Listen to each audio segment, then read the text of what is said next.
देखोगे तो अच्छा खासा भीड़ भाड़ है, मतलब सड़क पे गाड़ियां आ जा रही है, साइड में लोग चल फिर रहे हैं। बट यहाँ तक पहुँचते ही भाई पता नहीं क्या होता है, पूरा एरिया ही खाली हो जाता है। आगे पीछे दाएं बाएं ऊपर नीचे ना एक गाड़ी दिख रही है ना एक आदमी दिख रहा है। नहीं, इसको बोलते हैं वट। वट है अपने जॉन भाई का। खैर जितना भी वट है वो खाली वहाँ सड़क पे ही है, क्योंकि पिक्चर में तो बेचारे की कोई बात ही नहीं कर रहे लोग खाली शाहरुख खान की बातें कर रहे हैं और बच्चे कुछ लोग सलमान खान की बातें कर रहे हैं, जिनका मुश्किल से 10 मिनट का रोल है भाई पिक्चर में। खैर क्या ही कर सकते हैं, फीलिंग सैड फॉर जॉन भाई। नेक्स्ट मिस्टेक पे चलते हैं ये कार घिसड़ाते हुए ऑलरेडी जेब्रा क्रॉसिंग तक पहुंच चुकी है, लेकिन वही सेम सीन को दूसरे एंगल से देखने पे भाई कार क्रॉसिंग तक तो पहुंच ही नहीं पाती, पहले ही रुक जाती है। जॉन ने इस मिसाइल को अराउंड 6 फुट की हाइट से लॉन्च किया है और यहाँ तक भी मिसाइल बिल्कुल सीधा जा रही है। और यहाँ पहुंचते पहुंचते पता नहीं क्या होता है, अच्छा खासा जो मिसाइल सीधा जा रहा था बिल्कुल नीचे चक्के पे जाके लगता है। प्लस यहाँ तक तो ये मिसाइल एक मिसाइल जैसा लग भी रहा था, मतलब एक स्पीड में जा रहा था और बिल्कुल सीधा जा रहा था। फिर यहाँ से ऐसा लगता है कि मिसाइल की जगह कोई दिवाली का रॉकेट छोड़ दिया है। नहीं देखोगे तो ये कैसे अचानक से दिवाली के रॉकेट जैसा लहरा रहा है भाई। प्लस इसकी स्पीड भी कम हो गई है, जो कि पहले ज्यादा थी। जिस स्पीड से ये मिसाइल आ रहा है और जहाँ पर अभी ये है, ये देख के साफ समझ आ रहा है कि ये कार जेब्रा क्रॉसिंग तक तो पहुंच ही नहीं पाएगी, ये मिसाइल पहले ही जेब्रा क्रॉसिंग क्रॉस कर देगा। लेकिन वही जब हम दूसरे एंगल से देखते तो भाई कार ऑलरेडी जेब्रा क्रॉसिंग तक पहुंच चुकी है और मिसाइल तो पहुंचा ही नहीं है। कमाल। और भाई मिसाइल जो है वो सीधा जाके कार के चक्के पे लगा, लेकिन कमाल की बात है कि चक्के को घंटा फर्क नहीं पड़ा, चक्का पहले ही अपना अलग हो गया। नहीं मतलब वो सीधा जाके टायर पे लगा तो टायर फट जाना चाहिए था मेरे हिसाब से। और चल ये नहीं तो जो टायर के जो बीच में होता है ग्रे कलर का, उसको ही चूर चूर हो जाना चाहिए था भाई, लेकिन कोई फर्क नहीं पड़ा। और अभी इस बोर्ड के बगल में कोई भी नहीं खड़ा हुआ है, लेकिन वही आप टीजर जाके देखोगे सेम सीन को तो यहाँ पर एक्चुअली में एक आदमी खड़ा था भाई। अरे देवा।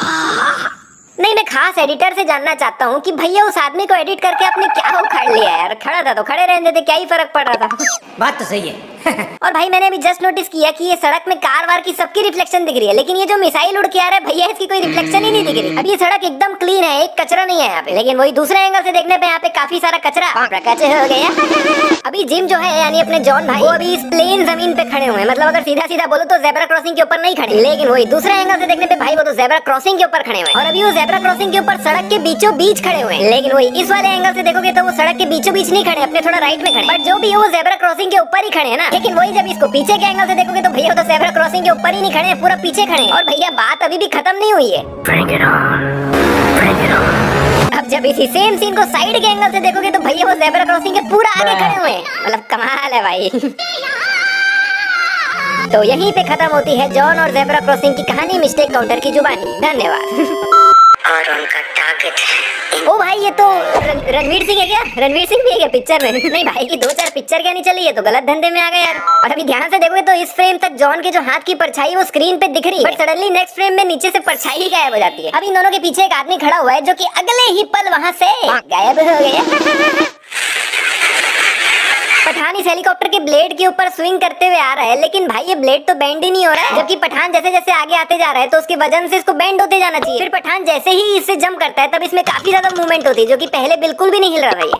अभी ये आदमी हेलीकॉप्टर के बीचों बीच लटक रहा है और इस हेलीकॉप्टर से अभी गन्स बाहर निकले। और अभी ध्यान से देखोगे तो वो आदमी थोड़ा नीचे की तरफ लटक रहा है और ये गन्स ऊपर की तरफ है, मतलब सेम लाइन में नहीं है दोनों। लेकिन वही जब दूसरे एंगल से हम देखते हैं तब भाई ये गन्स और इसकी मुंडी बिल्कुल सेम लाइन में आ गई, जबकि वो थोड़ा नीचे लटक रहा था पहले। और फिर अगले ही पल जब हम इस सीन को तीसरे एंगल से देखते हैं तब वो आदमी फिर काफी ज्यादा नीचे लटक रहे और ये गन्स काफी ज्यादा ऊपर है, जो कि इसके पहले बिल्कुल उसके मुंडी के लेवल पे थे। और भाई ये हेलीकॉप्टर यहाँ अंदर इतनी बढ़िया से उड़ कैसे रहा है मेरे को वो समझ नहीं आ रहा। मतलब यार कितना भरा भरा सा जगह है ये, कितनी सारी दीवार आसपास ही है। और एग्जांपल के लिए सोचो भाई अगर ये हेलीकॉप्टर के ब्लेड इसके बीच में ही फंस गए तो फिर तो ये हेलीकॉप्टर कहाँ जाएगा कहाँ नहीं पता नहीं भाई, मतलब तुरंत ही क्रैश हो जाएगा यार। बाय द वे यहाँ पे ये दीपिका की शक्ल जोकर जैसी क्यों लग रही है?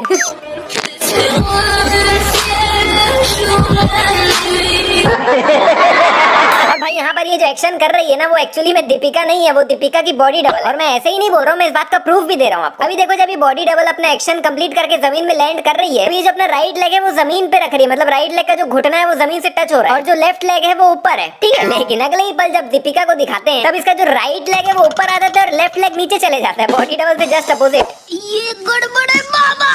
अभी देख लो इन दोनों के पीछे दूर दूर तक कोई भी नहीं, लेकिन अगले ही पल इनके पीछे एक आदमी गिरा हुआ पड़ा है भाई, जो कि पहले था ही नहीं। और अभी यहाँ पर पठान भी नहीं खड़ा हुआ है, लेकिन अगले ही पल यहाँ पर पठान भी प्रकट हो गया। तो भैया शाहरुख की जो हाइट है वो जॉन से छोटी है, लेकिन यहाँ पे ये शाहरुख की हाइट जॉन से बड़ी कैसे हो गई भाई? और यहाँ पर ये पठान ने कैसी शक्ल बना रखी है यार, ये शक्ल देख के मेरी फट रही है। और पठान ने यहाँ पर ब्राउन कलर की लेदर जैकेट पहन रखी है, बट सडनली यहाँ पर इनका जैकेट ही चेंज हो जाता है क्योंकि देखो कलर काफी डार्क हो गया है। और यहाँ पर पठान एक बॉम्ब कार के अंदर फेंक देता है, लेकिन जब नीचे लैंड करता है तब उसकी बाइक पे सामने पड़ा भी 3 बॉम्ब, जबकि यहाँ होल्डर में 3 बॉम्ब रखने की जगह है, तो अगर एक फेंक दिया तो 2 होना चाहिए ना। यहाँ पर पठान गोली मारकर इस कांच को फोड़ देता है है और गोली लगते ही इस साइड का कांच टूटकर अंदर गिर भी जाता है। लेकिन पठान वहाँ ऊपर से यहाँ अंदर तक भी आ गया, तब तक भी देखो ऊपर से कांच गिर ही रहे भाई, जबकि वो तो कांच फूटते ही तुरंत ही गिर चुका होगा। और भाई इस सीन पे तो वैसे ही एक मिस्टेक बनता है। यहाँ पे देखो जॉन का जो पैर है वो सनरूफ के जस्ट पीछे ही है, लेकिन दूसरे एंगल से देखने पे बीच में काफी ज्यादा गैप आ जाता है। यहाँ पे ये लाल प्लेन का जो रस्सी है वो नीचे की तरफ ऐसे लटक रहा है, लेकिन सेम सीन को दूसरे एंगल से देखने पे ये रस्सी काफी ज्यादा ऐसे मुड़ा हुआ है जो कि नीचे की तरफ लटक रहा था। यहाँ पर पठान इस गाड़ी को गोली मारने की जगह अगर खुद भागने पे फोकस करे तो आई थिंक ज्यादा बढ़िया होगा, क्योंकि इस गाड़ी को इस गोली से वैसे भी कुछ नहीं होने वाला है। अभी पठान जिम से बहुत ज्यादा पीछे नहीं है, थोड़ा सा ही पीछे है, लेकिन अगले ही पल देखोगे तो पठान जिम से कितना ज्यादा दूर हो जाता है। भाई इतना पीछे तो था भी नहीं वो। भाई पठान का गन देख के ऐसा लग रहा है कि इसकी गोली यहाँ कंधे पे लगने वाली है, लेकिन लगती तो वही है।